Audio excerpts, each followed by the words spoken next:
Գաղափարախոսական հենքը, որ դրվել է Հայաստանի Հանրապետական կուսակցության գործունեության հիմքում։ Դրանք ամրագրված են կուսակցության ծրագրում։ Ծնունդը, այո, օրգանապես կապված է տասնամյակներ շարունակ անկախության համար մղվող պայքարի եւ Արցախյան ազատամարտի հետ։ Ազատամարտի սկզբում կազմավորված անկախության բանակ ռազմաքաղաքական միավորումը կազմակերպական հենք հանդիսացավ ՀՀԿ հիմնադրման եւ ձևավորման համար։ Անկախության բանակի ջոկատների հրամանատարներից կազմված հիմնադիր խորհուրդը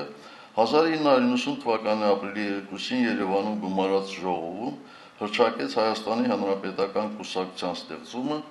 որը 1991 թվականի մայիսի 14-ին դարձավ